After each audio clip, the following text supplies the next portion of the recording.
우리 하나님 말씀 함께 보겠습니다. 사도행전 19장 21절, 22절 두 절 말씀입니다. 사도행전 19장 21절, 22절 두 절 말씀입니다. 네, 우리 합독으로 두 절 같이 읽도록 하겠습니다. 같이 읽겠습니다. 이 일 후에 바울이 마게도냐와 아가야를 거쳐 예루살렘에 가기로 작정하여 이르되 내가 거기 갔다가 후에 로마도 보아야 하리라 하고 자기를 돕는 사람 중에서 디모데와 에라스도 두 사람을 마게도냐로 보내고 자기는 아시아에 얼마 동안 더 있으니라. 아멘. 요즘 새벽마다 제가 열왕기서 말씀을 묵상하고 있습니다. 최근에 본 말씀이요, 엘리야에 관해서 제가 말씀을 나누었습니다. 엘리야는 정말 능력의 선지자였습니다. 그가 정말 기도할 때 그 땅에, 이스라엘 땅에 3년 6개월 동안 비가 오지 않았고요. 그가 다시 기도할 때 3년 6개월 닫혀있던 문이, 하늘의 문이 열리면서 비가 오기도 했습니다. 뿐만 아니라 제단을 쌓아두고 그 위에 제물을 올려두고 간절하게 기도할 때 하늘에서부터 불을 내리게 하기도 했습니다. 시돈 땅, 이방 땅이죠. 그 땅에 사로바카 아부 집에 갔을 때는요, 정말 얼마나 어려웠는가 하면 이스라엘뿐만 아니라 그 주변 지역에도 다 기근이 있었거든요. 통에 가루 조금과 기름 조금밖에 없었는데 그걸 먹고 죽으려고 했다고 합니다. 그런데 엘리야가 떡을 만들어 오라고 하고요, 하나님 앞에 순종했을 때 그 집에 정말 다시금 비가 내리기 전까지 통에 가루와 기름이 떨어지지 않았습니다. 불행하게도 그 집에 독자 한 명이 있었는데 그 독자가 죽게 되죠. 그런데 엘리야가 그 독자를 살려냈습니다. 그 정도로 여러분, 엘리야는 정말 능력의 선지자였습니다. 그런데 그런 엘리야의 능력을 보고요, 사람들이 바알과 아세라를 믿는 여호와의 그 신앙을 버리고 여호와를 믿는 신앙으로 돌이키지 않았다는 겁니다. 갈멜산에서 여러분 전투를 생각해 보시면 바알과 아세라를 섬기는 850명과 1로 그가 대결을 벌입니다. 어떤 대결이었죠? 제단을 쌓아두고요, 그 제단에 불이 내리는 신이 참신이라는 대결이었습니다. 사람들이 막 자결하기도 하고요, 춤을 추기도 하고 했지만 바알의 선지자를 그렇게 했을 때 불이 내리지 않았습니다. 엘리야가 기도할 때 그 제단을 불이 내려와서 핥으면서 그곳에 불이 내리게 되죠. 그럼에도 불구하고 사람들은 그 모든 것을 보면서도 여호와를 믿는 신앙을 다시금 회복하지 못했습니다. 여러분, 오늘 본문의 바울 또한 우리가 몇 주째 말씀을 나누고 있지만 에베소에서 사역할 때요, 놀라운 이적을 일으켰습니다. 그가 손을 얹고 기도하면 귀신이 떠나가기도 하고 병자들이 다 나았습니다. 바울 혼자 몸을 가지고 있기 때문에요, 그를 요청하는 대로 다 갈 수가 없잖아요. 바울이 사용하던 손수건과 앞치마를 가져다가 병자들에게 얹게 될 때에 동일한 역사가 일어나는 겁니다. 귀신이 떠나가고 병자들이 치유되는 역사가 일어났습니다. 그런 광경을 보고 에베소에서 마술을 행하며 생계를 유지하던, 아니면 마술을 의지해서 살아가던 사람들이 자신의 집에 마술책 하나씩은 다 두었을 겁니다.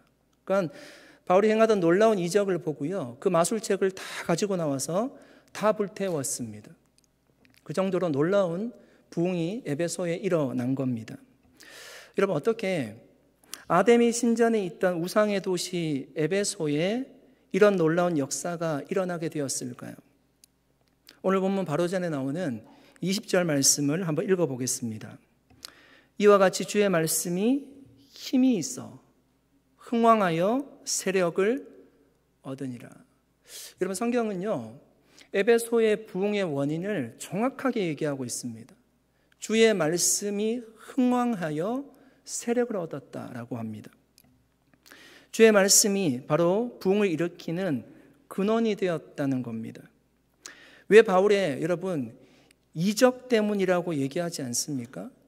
엘리야의 이적 때문에 왜 아합과 이스라엘 백성들이 회개했다는 기사가 여러분 성경에 왜 기록되어 있지 않은 것입니까? 여러분, 이적은 하나님의 살아계심을 보여주는 통로가 될 수 있습니다. 이스라엘 백성들이 홍해 바다를 건너왔어요. 그러니까 바다를 가르는 것은 사람이 할 수 없는 일입니다. 하나님이 하셨어요. 홍해 바다를 건너오고 나서요, 사람들이 하나님 앞에 영광 돌렸습니다. 막 찬송을 하면서 영광을 돌렸습니다. 그리고 나서 곧바로 광야로 들어가게 되죠. 광야로 들어가서는요, 그 이적을 경험하고도 바로 하나님 앞에 원망하고 불평합니다. 애굽으로 돌아가자는 겁니다. 예수님의 손을 통해서도 여러분, 귀신이 떠나가고 많은 병자들이 치유함을 받았습니다. 오병이어 사건을 통해서요, 남자만 5,000명, 수많은 사람들이 끼니를 해결했습니다. 사람이 할 수 없는 일이죠. 신적인 힘이 이곳에 역사하고 있고 예수님이 그런 역사를 일으키는 분이라는 사실을 사람들이 다 눈을 보고 알았습니다.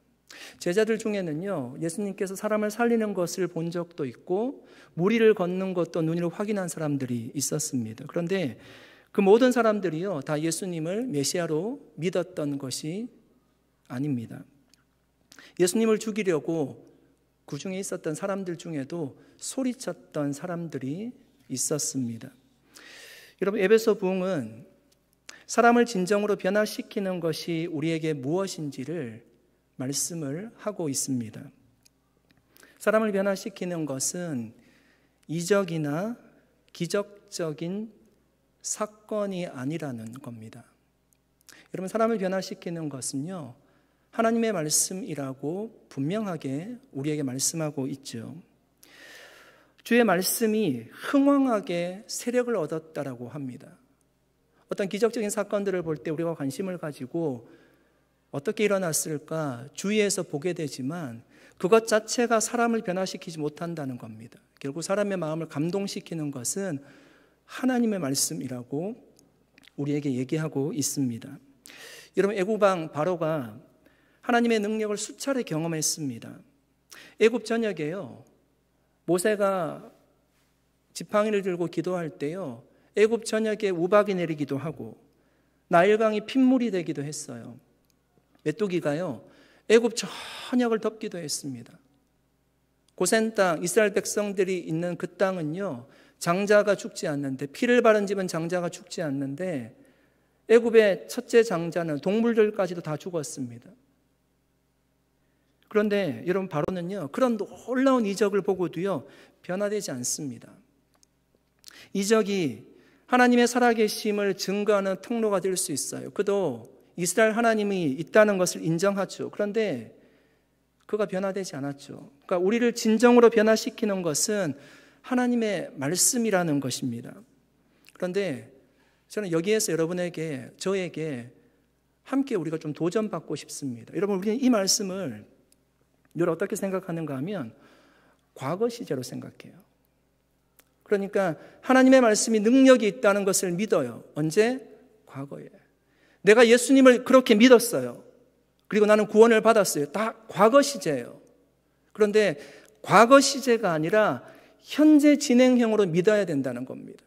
하나님의 말씀이 지금도 나를 변화시키고 나에게 감동을 주고 나를 일으켜 세우는 힘이 지금 있다는 사실을 내가 믿어야 된다는 겁니다. 디모데서 3장 16절 17절 말씀입니다. 모든 성경은 하나님의 감동으로 된 것으로 교훈과 책망과 바르게 함과 의로 교육하기에 유익하니 이는 하나님의 사람으로 온전하게 하며 모든 선한 일을 행할 능력을 갖추게 하려 함이라. 여러분, 하나님의 말씀은요, 우리가 처음 예수를 믿을 때만 필요한 것이 아니에요. 뭐라고 얘기하고 있습니까? 우리가 하나님의 사람으로 온전하게 만들어주는 것이 하나님의 말씀이래요. 모든 선한 일을 행할 능력을 갖추게 하는 것도 하나님의 말씀이래요. 그러니까 우리는 하나님의 말씀을 가까이 하고 지속적으로 말씀의 영향력 아래 우리가 있을 때만이 우리가 늘 기도하는 예수 그리스도를 닮아가는 삶을 살아갈 수가 있다는 얘기입니다. 그러니까요, 여러분, 하나님의 말씀을 멀리하고 예배 자리를 멀리하고 나는 신앙생활 잘하고 있어, 나는 예수를 닮고 있어라고 얘기하는 것은요, 정답이 될 수 없어요. 변명일 수밖에 없다는 거죠. 이것은 우리가 어느 시점에 한 번이 아니라 일평생 살아가야 될 숙제라는 겁니다. 모든 선한 일을 행할 능력이 여러분 이 말씀에 있대요. 말씀에. 그러니까 여러분, 하나님의 말씀은 초신자에게도 정말 필요한 말씀이고요. 신앙생활 30년, 40년 한 신앙의 연수가 깊은 분에게도 우리가 성숙해가고 우리를 변화시키는 것이 하나님의 말씀으로 가능하다는 겁니다. 예수님이 말씀하셨습니다. 마태복음 7장 24절에서 27절 말씀입니다. 그러므로 누구든지 나의 이 말을 듣고 행하는 자는 그 집을 반석 위에 지은 지혜로운 사람 같으리니 비가 내리고 창수가 나고 바람이 불어 그 집에 부딪히되 무너지지 아니하나니 이는 주추를 반석 위에 놓은 까닭이요 나의 이 말을 듣고 행하지 아니하는 자는 그 집을 모래 위에 지은 어리석은 사람 같으리니 비가 내리고 창수가 나고 바람이 불어 그 집에 부딪힘에 무너져 그 무너짐이 심하니라. 여러분, 우리의 믿음의 뿌리를 어디에 세워야 된다라고 얘기합니까? 우리의 믿음의 뿌리를요, 구선생에 세울 수 없어요. 우리의 믿음의 뿌리를 유선생에 세울 수 없어요. 누굴 얘기하는 거죠? 우리 은율이가 재밌게 하라고요. 구글과 유튜브를 얘기하는 겁니다. 거기에 우리의 믿음의 뿌리를 세울 수 없어요. 얼마나 여러분 거짓된 정보가 많은지 몰라요. 그러니까 자기가 보는 것이 전부라고 생각해요. 여러분 하나를 보게 되면 알고리즘이 뜨잖아요. 계속 똑같은 영상을 보게 되는 거예요. 비슷한 영상을 보게 되는 거예요. 우리에게 분별력이 없으면요, 그냥 잘못된 성경 지식을 가질 수 있어요. 인공지능, AI에 우리가 믿음의 뿌리를 둘 수 없다고요. 나하고 아무리 친해도요, 내가 정말 신뢰할 만한 사람이라도 그 말이 진리가 아니잖아요. 우리의 믿음의 뿌리는 변하지 않는, 쇠하지 않는 영원히 있을 하나님의 말씀에 두어야 한다는 것입니다. 시편 1편 1절에서 3절 말씀입니다. 복 있는 사람은 악인들의 꾀를 따르지 아니하며 죄인들의 길에 서지 아니하며 오만한 자들의 자리에 앉지 아니하고 오직 여호와의 율법을 즐거워하여 그의 율법을 주야로 묵상하는도다. 그는 시냇가에 심은 나무가 철을 따라 열매를 맺으며 그 잎사귀가 마르지 아니함 같으니 그가 하는 모든 일이 다 형통하리로다. 이런 시편 1편은요, 시편 전체 150편의 주제시입니다. 그러니까 시편의 주제가 무엇인가 하면 복 있는 사람과 그렇지 않은 사람의 삶이 어떤지를 보여주는 것이 시편이에요. 여러분, 결국 하나님이 말씀하시는 복 있는 사람이 어떤 사람입니까? 여러분, 어떤 사람이 복 있는 사람이에요? 우리는 복을 좋아해요. 복을 받아야 되고요. 성경적인 복은 받아야 됩니다. 하나님이 말씀하시는 복 있는 사람은요, 오직 여호와의 율법을 즐거워하여 그의 율법을 주야로 묵상하는 자래요. 하나님의 말씀에 깊이 뿌리 내린 사람이 인생의 복 있는 삶을 살아간다는 거예요. 시냇가에 심은 나무처럼요, 이 풍성한 열매를 맺는 그 나무처럼 그런 풍요로운 삶을 살아간대요. 그 잎사귀가 마르지 않는 삶을 살아간대요. 시들지 않는다는 겁니다. 그가 하는 모든 일이 다 형통할 것이라고 합니다. 여러분, 우리가 존경하는 성경에 많은 신앙의 인물들이 나오는데요, 그 신앙의 인물들이 삶을 마치게 될 때요, 그 유언들이 거의 비슷합니다. 뭐라고 얘기하죠? 하나님 말씀 더 가까이 하래요. 그 말씀 떠나지 말래요. 그 말씀대로 살아야 된대요. 그러면 네 삶이 괜찮을 거래요. 행복할 거래요. 형통할 거라고 얘기하죠. 한번 생각해 보시면요, 우리가 얼마나 말씀을 잘 떠나는 사람이면 신앙의 모든 인물들이 유언을 할 때 동일한 얘기를 할까요? 말씀 떠나지 말래요. 멀리 하지 말래요. 가까이 해야 된대요. 사랑하는 여러분, 지금도 우리를 변화시키는 것은 이적이 아니라 하나님의 말씀인 줄로 믿습니다. 우리가 먼저 여러분 말씀 가운데 거할 때 우리 내면에 먼저 부흥이 일어날 겁니다. 주의 말씀이 우리 내면에서요, 흥왕하게 되는 역사가 일어날 겁니다. 내 안에 있지 않는 것을요, 절대로 다른 사람에게 불을 붙일 수 없어요. 그거는 위선이겠죠. 그러니까 내 안에 뭔가 타는 불이 있어야 돼요. 이것이 진리라고 하면, 이것이 정말 나에게 기쁨이라고 하면요, 전하게 되어 있어요. 그것이 흥왕해야 돼요. 어디에? 내 마음에서부터. 그리고 그 부흥은 우리 주변으로 흘러갈 겁니다. 여러분 생각해 보면 우리가 디모데서 말씀도 살펴보았지만 우리에게 능력이 없는 것이 무엇 때문입니까? 주의 말씀이 우리에게 능력을 준다라고 얘기하잖아요. 내가 능력이 없는 것은요, 내 안에 말씀이 부족하다는 거예요. 내 안에 하나님에 대한 확신이 부족하다는 거예요.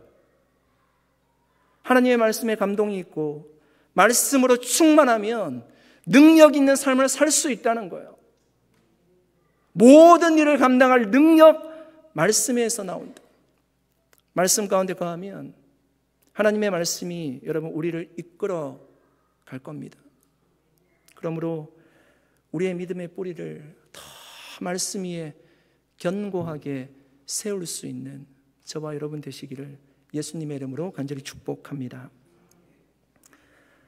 플라토 신드롬이란 말을 들어보셨습니까? 광야, 고요 이런 단어이겠죠. 이 플라토 신드롬은 한 개인이 목표를 달성한 후에 갖게 되는 공허함을 얘기합니다. 그러니까 내가 그동안 뭐 하는 거지? 이거 하려고 내가 몇 년을 고생한 거야? 진짜 인생이 더덥다. 아무것도 하기 싫다. 이런 감정을 가지는 게 플라토 신드롬입니다. 여러분, 우리가 다양한 곳에서 이 플라토 신드롬을 경험할 수가 있습니다. 회사의 엄청난 프로젝트를 마친 후에 내가 원하는 대학이 있었는데 열심히 공부해서 대학을 진학하고 난 후에 여러 군데 막 원서를 썼는데 다 떨어지고 그래도 한 군데 딱 붙었을 때 뭔가 안도감을 가질 때 직장을 취업을 했을 때 자녀를 다 키우고 난 이후에 빈둥지 증후군이라고 하죠. 엠퍼티 네스트 신드롬이라고 하지 않습니까? 다 대학 보내고 나서 혼자 집에 이렇게 멍하니 앉아 있을 때 내가 인생을 어떻게 살아가는 거지 이렇게 생각을 하게 되죠. 결혼의 황혼기에 들었을 때도 그런 감정이 든다라고 합니다. 한 번쯤은 여러분 이런 감정을 느껴보았을 겁니다. 그때 그 감정을 잘 관리하지 못하면 우리 안의 즐거움이 다 사라지고요, 심한 우울증에 빠지기도 한다라고 합니다. 그래서 일반 세상에서도 플라토 신드롬이 찾아오면 새로운 비전을 세우라고 조언하기도 합니다. 이런 바울은 지금 자신의 생애에서요, 3번째 지금 전도 여행을 다니고 있잖아요. 그러니까 자신의 생애에서 가장 큰 성과를 보고 있어요. 그러니까 이렇게 부흥을 보고 있잖아요. 그러니까 황금기를 지금 보내고 있습니다. 그런데 바울에게 성공이나 목표를 달성한 이후에 찾아오는 여러분 플라토 신드롬이 여러분의 눈에 보이십니까? 21절 말씀 보겠습니다. 이 일이 있은 후에 바울이 마게도냐와 아가야를 거쳐 예루살렘에 가기로 작정하여 이르되 내가 거기 갔다가 후에 로마도 보아야 하리라 하고, 이 일이 있은 후에, 여러분 그때가 언제입니까? 에베소에 부흥이 일어났을 때요. 막 이적이 일어나고요, 사람들이 막 마술책 다 태우고 그때였거든요. 이 일이 있은 후에라고 얘기하고 있습니다. 이런 바울은요, 선교적으로 목회적으로 보면 드디어 성경을 거둔 겁니다. 많은 교회 개척했는데 다 어려웠어요. 그런데 에베소는 막 사람들이 우상을 다 버리는 일도 일어나고 수많은 사람들이 돌아오고 엄청난 부흥을 경험하고 있습니다. 이제 동안 겪었던 어려움이 정말 한순간에 사라질 듯한 그런 시기인 거죠. 가는 곳마다 고난과 박해가 있었습니다. 드디어 선교와 목회의 꽃을 피운 겁니다. 여러분, 사역자들의 꿈은요, 안정적인 사역과 목회를 하는 겁니다. 제가 아는 분들 중에도 2중직, 3중직 하면서 목회를 어렵게 하시는 분들 계십니다. 그분들은 사명을 가지고요, 이렇게 교회를 세워가고 있습니다. 그러니까 목회가 본인의 사명이지만 이 목회를 유지하기 위해서 이렇게 일을 하면서도 목회를 포기하지 않고요, 일을 하고 있습니다. 정말 귀한 거죠. 그런데 그분들 마음들 속에는요, 늘 꿈꾸는 게 있어요. 그러니까 목회만 하고 싶어 하세요. 다 누구나 사역자들은 안정적인 목회를 하기를 원해요. 바울에게도 여러분 왜 그런 마음이 없었겠습니까? 이제 동안 얼마나 고생이 많았습니까? 근데 에베소에서 큰 부흥이 일어났고요. 어쩌면 내가 이제 보상을 받을 수 있을까? 하나님 앞에 칭찬을 받을 수 있을까? 그런 생각이 들지 않겠습니까? 그런데 바울은 에베소에 계속 머물 마음이요, 전혀 없습니다. 21절 말씀은 바울의 앞으로의 선교의 청사진을 보여줍니다. 바울은 다시 어디로 가기를 원하는가 하면 마게도냐로 먼저 가기를 원한대요. 마게도냐는 빌립보와 데살로니가가 있던 지역이었습니다. 마게도냐를 갔다가요, 다음에는 아가야를 간대요. 아가야는 우리가 잘 알고 있는 문제가 가장 많았던 고린도가 있던 지역이었습니다. 거기를 거쳐서, 그러니까 마게도냐 아가야를 거쳐서 헌금을 거두어서요, 당시에 이 예루살렘 교회가 굉장히 어려웠거든요. 기근과 핍박으로 어려웠는데 그 교회에 헌금을 전달해 주러 예루살렘에 가겠대요. 그런데 그 예루살렘에서도 끝나지 않고 로마로 결국에는 가고자 한다라고 얘기를 하고 있습니다. 이 로마는요, 당시 세계를 지배하던 나라입니다. 모든 길을 로마로 통한다는 얘기가 있지 않습니까? 만약에 로마의 복음이 전해지고 나면 수많은 국가에 복음이 전해지게 될 겁니다. 바울은 그것을 꿈꾸었습니다. 예루살렘에 여러분 성령이 임할 때, 예루살렘 초대교회가 세워질 때요, 세계 각국에 흩어져 있는 디아스포라 유대인들이 오순절을 지키기 위해서 예루살렘에 찾아왔어요. 그때 성령이 임하고 베드로가 설교하잖아요. 그런데 사람들이 들을 때요, 자기의 언어로 들었대요. 그리고 나서 그들이 어디로 가는가 하면 나중에 다 각국으로 돌아가는 겁니다. 그리고 자신이 갔던 그 지역에, 그러니까 자신이 원래 살던 그 지역에 돌아와서요, 교회를 세우는 겁니다.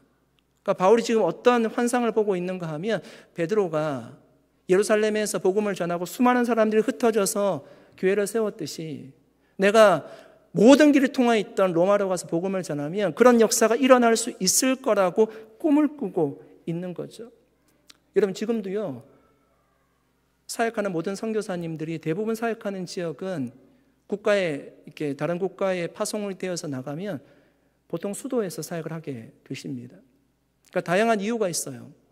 아이들 교육 문제도 있고 언어 공부도 해야 되고, 학교들은 보통 수도에 많이 있기 때문에 언어 공부도 해야 되고요, 생활에 불편한 다양한 문제가 있기 때문에 수도에 있는 것도 있습니다. 그런데 여러분 가장 큰 이유는요, 수도에 사람이 가장 많기 때문이에요. 그러니까 수도에 있는 사람들에게 복음을 전해서요, 그 복음이 지역으로 흩어지기를 바라는 거죠. 바울은 로마에 복음 전하러 가는 것을 꿈을 꾸고 있지만 그의 꿈은 로마에서 멈추지 않습니다. 그는 당시 땅끝으로 알려진 서바나까지 가서 복음을 전하기를 원했습니다. 로마서 15장 23절입니다. 이제는 이 지방에 일할 곳이 없고 또 여러 해 전부터 언제든지 서바나로 갈 때 너희에게 가기를 바라고 있었으니. 고린도에서 예루살렘까지 807마일입니다. 예루살렘에서 로마까지 1491마일이에요. 로마에서 서바나까지 683마일입니다. 도합 몇 마일이죠? 계산 안 하셨어요? 2981마일이에요. 육로로 가면요, 훨씬 더 먼 거리겠죠. 여러분, 바울은 왜 이렇게 땅끝까지 가려고 했을까요? 그러니까 당시에 땅끝이라고 알려진 곳이 서바나거든요. 지금 스페인 지역이거든요. 왜 그곳까지 가려고 했습니까? 바울은 정말 예수님의 말씀처럼요, 실제로 땅끝에 가서 복음 전하려고 했던 거예요.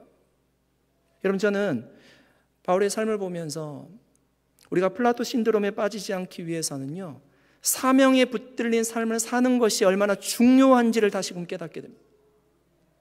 사명은 여러분 주님 나라 갈 때까지 끝나는 법이 없습니다. 교회는 개교회마다 은퇴 연령이 정해져 있습니다. 그러니까 내가 더 하고 싶어도 더 할 수가 없어요. 우리 교회는 다 67세이기 때문에 67세가 되면 다 은퇴를 해야 됩니다. 그런데 하나님이 주신 사명은요, 끝나지 않아요. 침대에 누워서요, 마지막까지 중보기도 사역을 하고 하나님 나라 가는 거예요. 그때 정말 믿음이 있는 분들은 그분보다 기도 많이 하시는 분은 없어요. 누워서 교회를 위해서 기도하고 누워서 국가를 위해서 기도하고 내가 아는 사람들을 축복하고요. 그렇게 떠나는 거죠. 사명은요, 주님 나라 갈 때까지 멈추지 않는다는 거. 우리에게 성공이나 목표 달성 후에 허무함이 찾아온다면요, 우리의 인생의 성공이라는 것을 누가 결정해 준 것입니까? 사람들이 결정해 준 거예요. 여러분, 이 기준을요, 사회가 만든 거예요. 내가 여기까지 왔노라고 내 스스로 안도하는 거죠. 그러나 그것은 하나님이 결정해 준 것이 아니잖아요. 하나님이 우리에게 말씀하시는 인생의 성공 여부는요, 지금 결정되는 것이 아니에요. 인생을 다 마친 후에 우리가 주님을 얼굴과 얼굴을 맞대고 배울 때, 그때 주님이 우리에게 말씀하시는 겁니다. 착하고 잘했다. 충성된 종아. 잘했다. 지금이 아니죠. 바울은 사명에 붙들려서 그 끝을 향해서 달려가고 있어요. 내가 한 것 잊어버리고 표대를 향해서 달려간다라고 합니다. 선한 싸움을 그래서 우리는 끝까지 달려가야 되는 겁니다. 큰 부흥을 경험해도요, 그것이 최종 목적이 아니에요. 에베소가 너무나 큰 부흥을 경험해도 그것이 최종 목적이 아니라는 거예요. 우리 교회가 크게 부흥을 해도요, 여기에 안주하면 안 된다는 거예요. 고난이 있어도 그것이 끝이 아니었어요. 달려갈 길이 아직 많이 남았다는 거예요. 사랑하는 여러분, 우리의 인생의 비전과 목표의식을 여러분 다시 한번 새롭게 점검할 수 있기를 바랍니다. 그것이 바로 세워지면요, 절대 인생이 허무하지 않습니다. 그럴 시간이 없어요. 주님이 선물로 주신 한 번뿐인 인생, 이런 값지게 사용하다가 우리가 주님 만나야 되지 않겠습니까? 믿음의 사람들이요, 다 그렇게 살다가 예수의 흔적만 남기고 자신의 이름은 지워버리고 그렇게 주님의 영광 위에 살다가 생명의 면류관을 쓰고 주님 만난 것입니다. 우리도 아직까지 달려갈 길이 많이 남았습니다.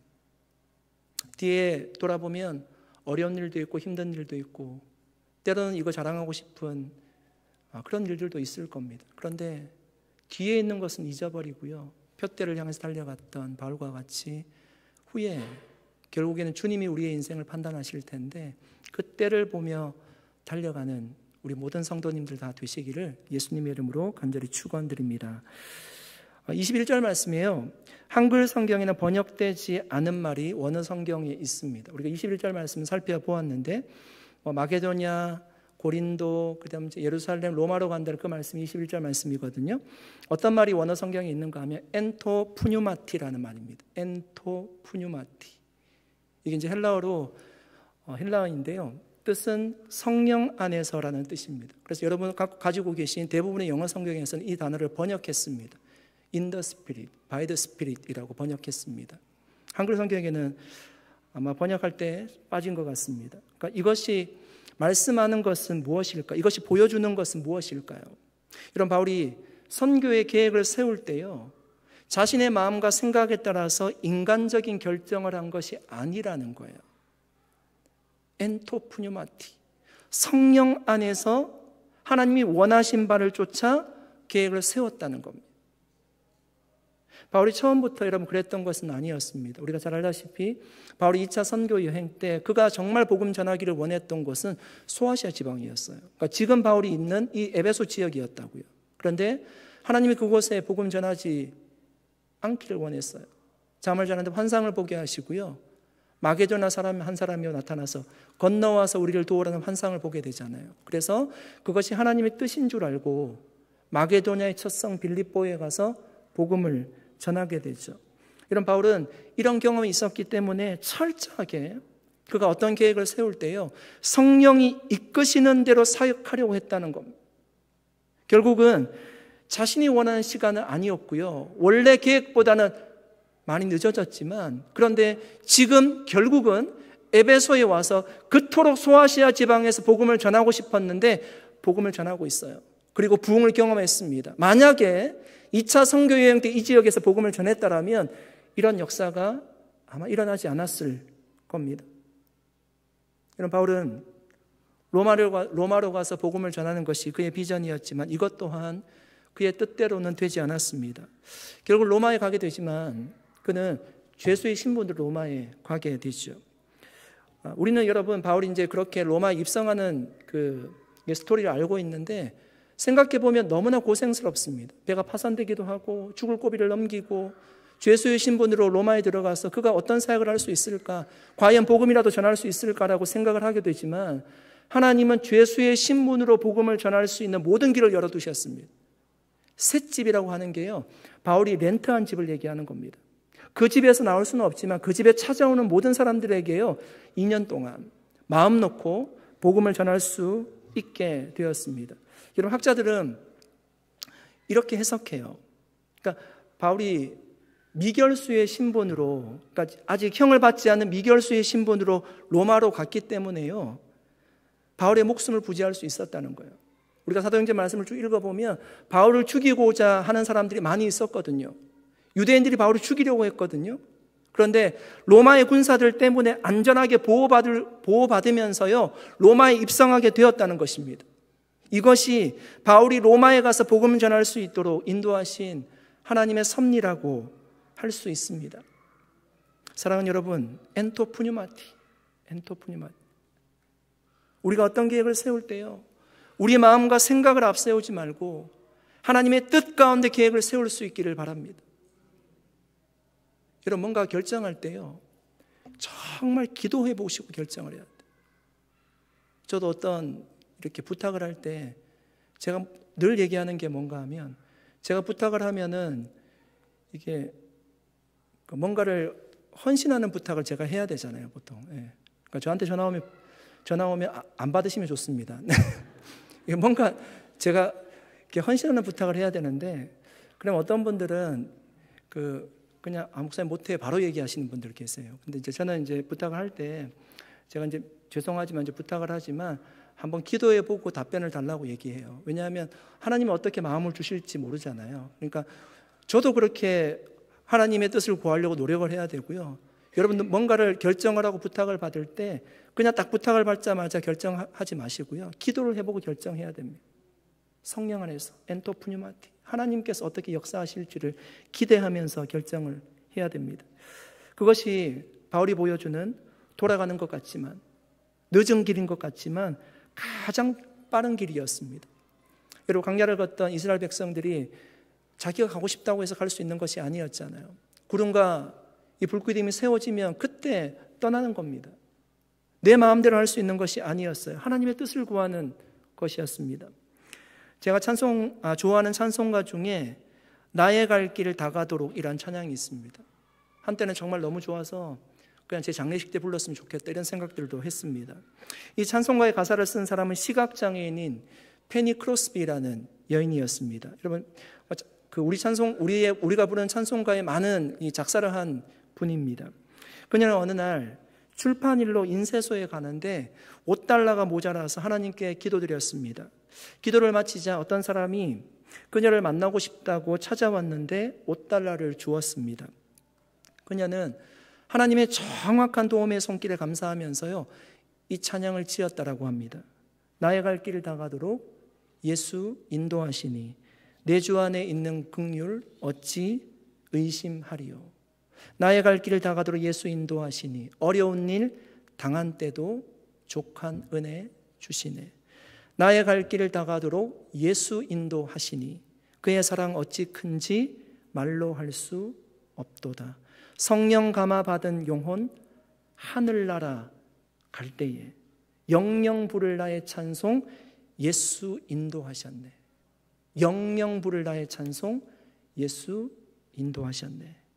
사랑하는 여러분, 엔토 푸뉴마티, 이 말을 우리 가슴에 새길 수 있기를 바랍니다. 성령 안에서 내 계획대로 사는 것이 아니라 예수의 인도를 받아, 하나님의 인도하심을 받아 하나님의 인도하심을 늘 구하며 살아가는 저와 여러분 되시기를 그리스도의 이름으로 간절히 축복합니다. 22절 말씀 한번 읽어보도록 하겠습니다. 22절 말씀입니다. 같이 읽겠습니다. 자기를 돕는 사람 중에서 디모데와 에라스도 두 사람을 마게도냐로 보내고 자기는 아시아에 얼마 동안 더 있으니라. 바울이 에베소에 있을 때 또 다른 계획을 세우고 있습니다. 디모데와 에라스도 두 사람을요 마게도냐로 보내려고 했습니다. 그리고 자기는 아시아에 얼마 동안 더 있으려고 합니다. 여기서 아시아는 이제 에베소를 얘기하는 겁니다. 아마 이제 그 개척했던 교회를 한번 좀 돌아보고 싶었던 그런 바울의 마음이 있을 것이고요. 먼저 가서 조금 준비를 하고 있으라고 보내게 되었을 겁니다. 여러분, 이들은 사실은 바울의 사역에 굉장히 필요한 사람들입니다. 오늘 22절에 보니까 돕는 사람 중에서라고 얘기합니다. 우리가 알다시피 디모데는 바울의 영적인 아들이었습니다. 그런데 그가 성장해서요, 지금은 바울의 동력자가 되었습니다. 에라스도는 고린도 출신이라고 알려져 있고요, 재물을 맡은 사람이라고 합니다. 그러니까 정말 바울에게는 없어서는 안 될 사람이었습니다. 그럼에도 불구하고 마게도냐에 가기 위해서요, 먼저 준비하라고 그들을 보냈습니다. 혹시 여러분 이렇게 오해할 수도 있을 겁니다. 아마 마게도냐는 더 힘들고 어렵고 핍박이 있고 고통스러운 곳이기 때문에 디모데와 에라스도를 먼저 보냈고, 이 아시아 바울이 있는 에베소는 지금 부흥이 일어나고 있기 때문에 좋은 곳이었기 때문에 바울이 조금 더 있으려고 하나, 그렇게 오해할 수 있을 겁니다. 그런데 전혀 아니에요. 정반대입니다. 지금은 여러분 에베소에 부흥이 일어나고 있지만 이 부흥으로 인해서요, 우리가 다음 주부터 살펴보겠지만 큰 박해가 있습니다. 이제 사람들이 이렇게 원형 경기장에 끌려가고 하는 문제들이 일어나게 되죠. 그들을 보내고 나서요, 바울은 오히려 핍박을 당하게 됩니다. 바울이 혼자 남은 이유는 학자들이 추정하건대 에베소에서 해마다 열리는 아데미 대축제 때문이었을 거라고 예상하고 있습니다. 이 축제를 즐기기 위해서 아데미 신전에 수많은 종교 순례객들이 찾아오잖아요. 이 축제 때는요, 그 우상을 섬기는 수많은 사람들이 에베소로 몰려들었습니다. 바울은 이 기회를 이용해서요, 많은 사람들을 만날 수가 있잖아요. 그때 그들에게 복음을 전하려고 했을 거라는 겁니다. 여러분, 바울의 인생의 목적은요, 단순했습니다. 그냥 예수를 만나고 나서는 그의 인생의 목적이 복음 전하는 것이었습니다. 어떤 기회든지요, 그 기회를 늘 복음 전할 기회로 만들었습니다. 고대 그리스의 한 그 거리에 특이한 모양의 동상이 있었습니다. 앞머리에만 머리숱이 무성하고, 앞머리에만 머리숱이 무성하고, 뒷머리는 대머리고, 발에는 날개가 있고, 손에는 저울과 칼을 들고 있는 모습이었습니다. 동상 아래에는 이런 글이 쓰여 있습니다.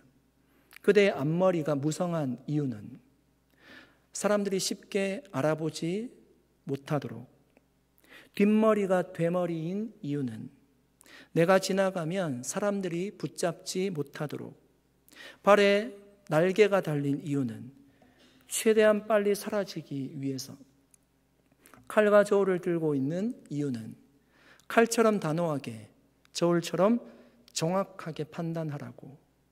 그대의 이름은, 내 이름은 기회라고. 앞에 머리가 있는 것은 사람들이 기회를 잘 알아보지 못한다는 거죠. 뒤에 머리가 없는 것은 그 기회가 지나가면 그 기회를 붙잡지 못한다는 겁니다. 발에 날개가 달리는 것은 그 기회가 지나가면 붙잡지 못한다는, 그 기회는 날아가 버린다는 거죠.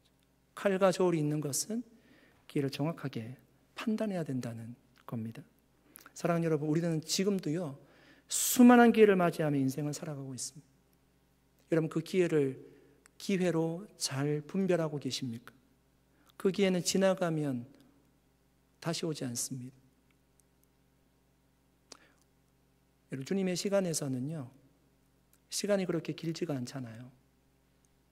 우리가 지금은 함께 모여서 너무나 기쁘고 찬양하고 기도하고 특송하고 너무나 좋지만 우리에게 있는 시간들이 그렇게 길지 않습니다. 그 기회를 여러분 어떻게 활용하시겠습니까? 바울의 모든 기회를요, 복음 전하는 데 사용했다는 겁니다. 거기 인생의 목적을 맞추고 살아갔습니다. 저는 저와 여러분에게 바울처럼 기회를 잘 분별하는 영적인 안목이 있었으면 좋겠습니다. 바울은 자신의 인생의 모든 기회를 바로 복음 전하는 데 사용했습니다. 우리 또한 우리에게 찾아오는 많은 기회를 우리가 선용할 수 있었으면 좋겠습니다. 우리에게 찾아오는 그 많은 기회들을 가지고요, 정말 어떤 사건이라도, 어떤 문제라도 정말 하나님 앞에 영광 돌리는 삶을 살아갈 수 있기를 예수님의 이름으로 간절히 축복합니다. 결국은요, 사람들이 우리의 인생을 칭찬하는 것은 무의미합니다. 하나님이 우리의 인생을 칭찬하는 것이 가장 복된 인생을 살아간 것입니다. 그 마음 가지고요, 우리가 하나님 앞에 포커스를 맞추고 살아가는 우리 모두가 될 수 있기를 축복합니다. 기도하겠습니다. 살아계신 하나님, 감사드립니다. 오늘 함께 하나님의 말씀을 나누었습니다. 하나님, 바울의 에베소 사역을 보면서 우리가 크게 부흥한다고 자만할 것도 아니고, 또 핍박이 있다고 우리가 낙심할 것도 아니고, 하나님이 주신 기회를 활용하면서 우리가 하나님 앞에 정말 영광 돌리기 위해서 그 기회를 선용하면서 살아가는 저희 모두가 되게 해 주시옵소서. 하나님, 에베소 교회에 부흥이 일어났던 것은 이적이 아니라 하나님의 말씀이라고 우리에게 교훈하여 주셨습니다. 인생의 수많은 선배들이, 신앙의 선배들이 말씀을 떠나지 말고 말씀 가까이 살라고 말씀하십니다. 하나님, 우리에게 다시 한번 하나님의 말씀에 깊이 뿌리 내릴 수 있는 지혜를 허락해 주시옵시고, 우리 인생의 목적과 방향을 다시 한번 재설정하고 달려가는 저희 모두가 되게 해 주시옵소서. 이 시간 하나님 앞에 간절하게 기도할 때 마음속에 간절함을 허락해 주시고 뜨거움을 허락해 주시고, 오랜만에 금요 예배 나와서 또 함께 예배드리는 분들 마음속에도 확신과 기쁨이 있게 하여 주시옵시고, 하나님 정말 기도하면서 하나님이 내 기도에 응답하셨노라고 간증할 수 있는 그런 은혜로운 시간 될 수 있도록 역사하여 주시옵소서. 우리 금요 예배가 더 주님을 뜨겁게 만나는 부흥이 일어나는 예배가 되게 하여 주시옵소서. 감사드리옵고 예수님의 이름으로 기도드립니다. 아멘.